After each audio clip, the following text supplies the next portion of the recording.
la place d'honneur du camp militaire Aïssa était en fait ce samedi 14 janvier 2023. Pour cause, le maire de la commune de Libreville, Christine Mbandoutoum, épouse Minou, a officié la célébration du mariage collectif de 171 militaires des forces de défense. Cette 4e édition de mariage collectif est placée sous le très haut parrainage du président de la République, chef suprême des armées, et son épouse, la première dame Sylvia Bongo Ondimba.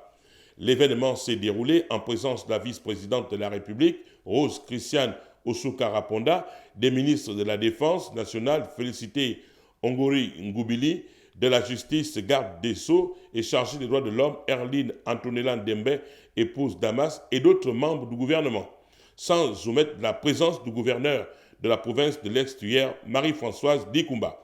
Premier temps fort de la cérémonie, l'entrée solennelle des futurs époux, notamment les personnels de défense, au total 171, Gendarmerie nationale 23, Armée de terre 36, Armée de l'air 10, Marine nationale 5, Aviation légère des armées 3, Sapeurs-pompiers 9, Garde républicaine 59, Génie militaire 26. Après l'entrée triomphale des époux, ce fut le tour des épouses qui ont rejoint leurs conjoints. Les tourtereaux, une fois installés, étaient tout disposés à la célébration du mariage. Ensuite, l'entrée de l'officier d'état civil, Christine Mbandoutoum, à la place d'armes du camp Aïssa, afin de procéder à la grande célébration nuptiale. Une fois installé, le maire de Libreville a rappelé quelques dispositions contenues dans le Code civil. Article 252 nouveau. Par les effets du mariage, les époux s'obligent à la communauté de vie. Les époux se doivent mutuellement respect, protection, fidélité, secours et assistance. Article 253 nouveau. Les époux assument conjointement la direction morale et matérielle de la famille et la prospérité de celle-ci, à élever leurs enfants et à préparer l'établissement de ces derniers. Article 254 nouveau. En vertu de l'obligation de la cohabitation, le domicile de la famille est choisi d'un commun accord par les époux. En cas de désaccord, la conciliation est requise par tous les moyens. Ensuite, ce fut l'appel nominal de chaque couple. Au terme de cet exercice fastidieux, l'officier d'état civil est entré au cœur même de la célébration, moment très attendu par les futurs mariés et même des parents, amis et connaissances. Il s'agit pour cette phase des choix des régimes matrimoniaux, des échanges des anneaux, des baisers rituels, la signature des actes et la remise des documents matrimoniaux.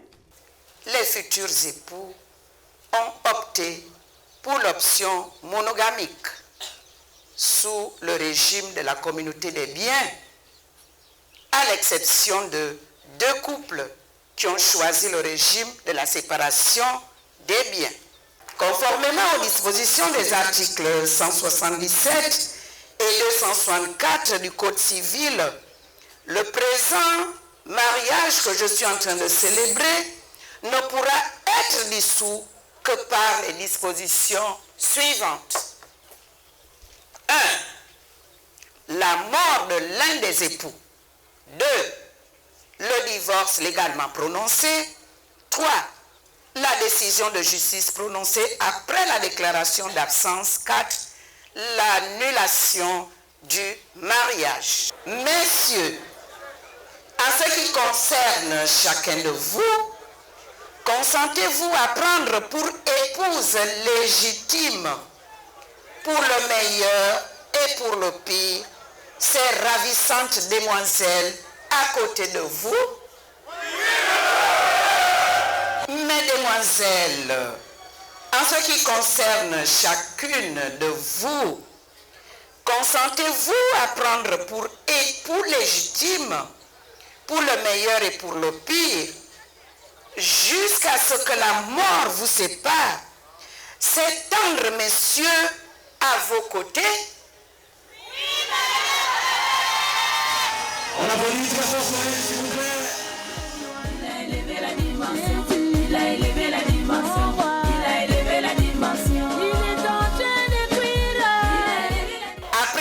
l'échange des anneaux, messieurs, rapprochez-vous de vos épouses afin que nous assistions au moment le plus attendu par le public. Il a élevé la dimension, il a élevé la dimension, il a élevé la dimension. Il est en train de cuire. Au nom de la loi et en vertu des pouvoirs qui me sont conférés, moi, Christine Mbantoutoum, épouse Mindou, maire de la commune de Libreville, officier d'état civil, déclare ces messieurs et demoiselles unis légalement par les liens sacrés du mariage. Il faut souligner que ces moments ont soulevé des valses d'applaudissements de l'assistance venue nombreux, assister à ce qui paraît pour les mariés le jour le plus long et le plus heureux de leur vie.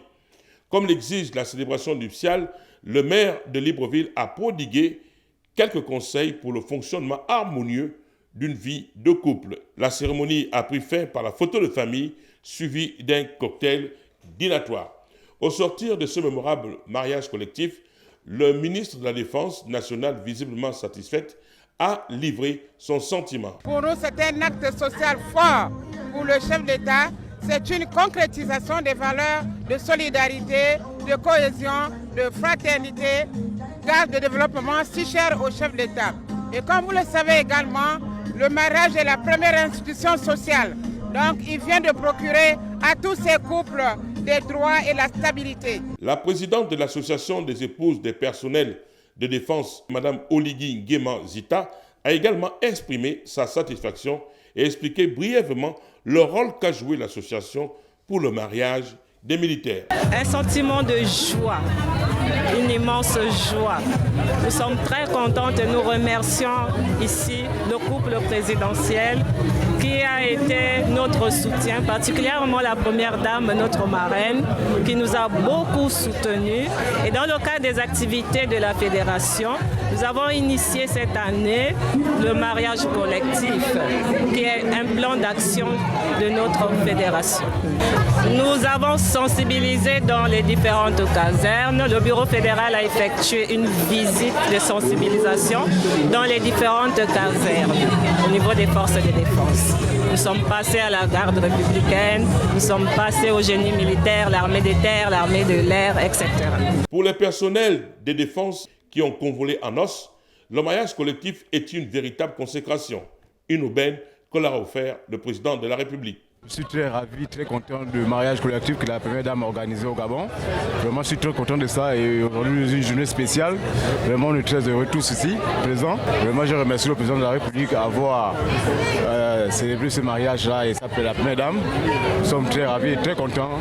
Nous sommes en joie et on partage un verre de jus ensemble en famille. Ça fait de cela 10 ans, avec mon époux, 10 ans. Aujourd'hui, il a fallu que j'ai pu légaliser ma femme à l'état civil pour sécuriser ma femme. C'est vraiment un sentiment de plaisir pour moi et mon épouse. Je suis vraiment content de participer à ce mariage. Vraiment, je suis vraiment heureux. C'est un grand jour. Je tiens vraiment à remercier son Excellence Ali Bongo Ondimba ainsi que la première dame pour ce don qu'ils nous ont offert.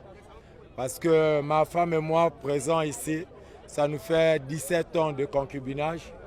Vraiment, merci au couple présidentiel de nous avoir changé de statut, du célibat au mariage. Le mariage collectif vise à rapprocher les personnes vivant ensemble et leur éviter les contraintes financières. Il permet aux couples de se placer sous la protection de la loi.